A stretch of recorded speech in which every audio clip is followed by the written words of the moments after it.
Okay my dear students, आज हम CBSE का मोस्ट इंपोर्टेंट क्वेश्चन डिस्कस करने जा रहे हैं। Two resistors of 3 ohm and unknown resistors are connected in series across a 12 volt battery.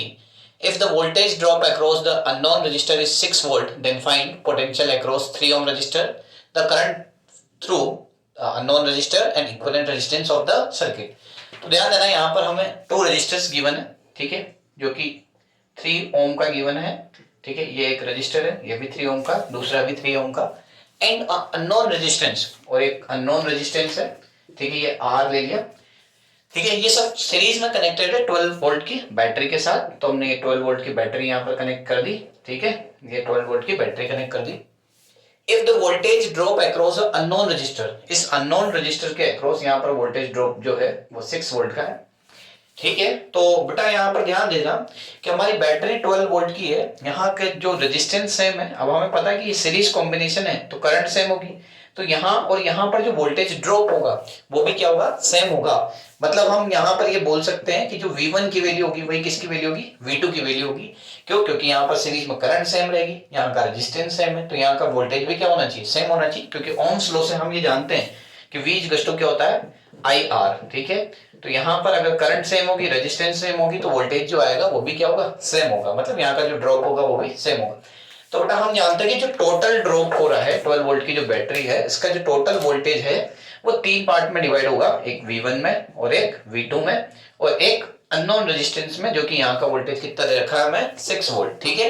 मतलब ये V1, ये V2 और ये 6 वोल्ट मिला के हमें टोटल वोल्टेज प्रोवाइड करेगा, जो कि कितना है, 12 वोल्ट का। तो यहाँ V की जगह हमने रखा 12। अब V1 और V2 दोनों सेम है, तो V2 की जगह भी मैं V1 रख रहा हूँ क्योंकि दोनों सेम आएंगे। और यहाँ पर ये क्या है बेटा, 6 ओम है, ठीक है। क्योंकि ये क्यों सेम आएंगे, क्योंकि यहाँ करंट सेम जाएगी, सीरीज कॉम्बिनेशन है, और रेजिस्टेंस क्या है, सेम है, तो वोल्टेज भी कैसा होगा, सेम होगा। तो यहाँ से 12 इक्वल टू 2V1 प्लस 6 को इधर ट्रांसफर करेंगे तो 12 माइनस 6 इक्वल टू 2V1। तो यहाँ से 12 में से 6 जाएगा तो V2V1 इक्वल टू कितना हो जाएगा, 6। तो V1 की वैल्यू यहाँ से निकल के आएगी, ठीक है। V1 की वैल्यू यहाँ पर निकल के आएगी, 6/2 करेंगे तो कितना आ जाएगा, 3। अब मेरी बात सुनो, अभी तो हमारे पास ये फर्स्ट पार्ट निकला है, पोटेंशियल अक्रॉस 3 ओम रजिस्टर्स। तो मतलब V1 की वैल्यू, और V1 की वैल्यू कितनी आई, 3 वोल्ट। मतलब V1 यहाँ पर जो निकल के आया है वो 3 वोल्ट निकल के आया, तो V2 भी क्या होगा, 3 वोल्ट ही हो गया। अब हमसे ये हमारा ए पार्ट कंप्लीट हो चुका है। अब हमसे बी पार्ट में पूछा गया है कि हमें ये पता करके बताना है कि करंट कितनी होगी, the current through unknown register, ठीक है। तो अननोन रजिस्टर में अगर अपने को करंट फाइंड आउट करना है तो फिर यहाँ पर अपने को I की वैल्यू निकालनी पड़ेगी।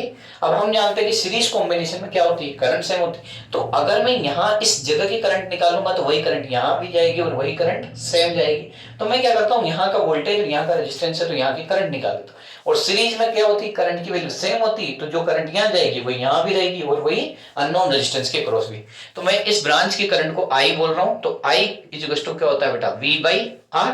अब मैं इस जगह निकाल रहा हूं तो यहाँ का वोल्टेज कितना है बेटा, 3, यहाँ का रेजिस्टेंस कितना है, 3, तो करंट की वैल्यू कितनी आएगी, 1 एम्पीयर। और जो 1 एम्पीयर है तो ये कॉम्बिनेशन कौन सा है, सीरीज कॉम्बिनेशन। तो सीरीज कॉम्बिनेशन में करंट की वैल्यू क्या होती है, सेम। तो यहाँ 1 एम्पीयर रहेगी तो यहाँ पर भी कितनी करंट रहेगी, 1 एम्पीयर रहेगी। तो मतलब सब में करंट सेम रहेगी। तो हमसे पूछा गया था करंट थ्रू अननोन रेजिस्टेंस, तो अननोन रेजिस्टेंस के करंट जो जाएगी वो सेम करंट रहेगी, जो कि कितनी रहेगी, 1 एम्पीयर। मतलब हमारा बी पार्ट भी क्या हो चुका है, कंप्लीट हो चुका है। अब सी पार्ट में हमसे पूछा गया है equivalent resistance of the circuit, मतलब इस पूरे सर्किट का इक्विवेलेंट रेजिस्टेंस कितना निकल के आएगा, मतलब टोटल रेजिस्टेंस कितना होगा। मतलब इसके लिए मुझे अननोन रेजिस्टेंस आर की वैल्यू निकालनी पड़ेगी। अब आर की वैल्यू कैसे निकाला जाए, तो आर इज टू होता है बेटा V/I। अब अगर मैं टोटल वोल्टेज लूं, ठीक है, तो टोटल वोल्टेज हमारे पास कितना है बेटा, 12 वोल्ट का, और यहां पर, ठीक है, 12 वोल्ट का, यहाँ पर टोटल वोल्टेज कितना है, 12 वोल्ट का। और टोटल करंट लूं, और टोटल करंट सर्किट की जो है वो कितनी आ रही है बेटा, 1 एम्पीयर, जो कि पूरे इसमें जा रही है, ठीक है। तो यहाँ से 12 वोल्ट तो कंप्लीट वोल्टेज है, यहाँ पर 12/1 कितना हो जाएगा, 12 ओम। तो हमारे पास जो पूछा गया था कि equivalent resistance of the circuit, मतलब इस कंप्लीट सर्किट का टोटल रेजिस्टेंस कितना है, ठीक है, तो वो कितना आ जाएगा बेटा, 12 ओम, ठीक है। क्योंकि हमने यहाँ पर अननोन रेजिस्टेंस की वैल्यू निकालनी थी, ठीक है, the current through unknown resistance निकाल लिया, पोटेंशियल निकाल। अगर equivalent resistance of the circuit कितना आ चुका है, 12, पर अगर हमसे पूछे कि इस अननोन रेजिस्टेंस की वैल्यू निकालो, तो यहाँ से आप अननोन रेजिस्टेंस की वैल्यू भी निकाल सकते हो, ठीक है। ये अलग से पार्ट में करवा रहा हूँ कि अगर आपसे अननोन रेजिस्टेंस की वैल्यू पूछी जाए ठीक है।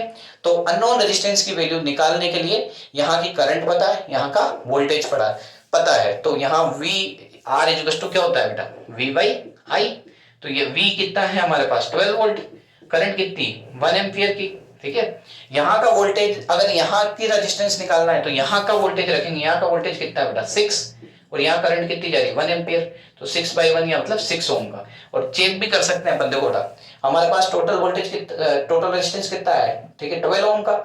हमारा यहाँ का रेजिस्टेंस कितना है 6 ओम, 6 प्लस 3 9, 9 प्लस 3 12, तो आ भी रहा। तो अननोन रेजिस्टेंस पूछे तो अननोन रेजिस्टेंस के लिए क्या करेंगे, यहाँ का वोल्टेज और यहीं की करंट।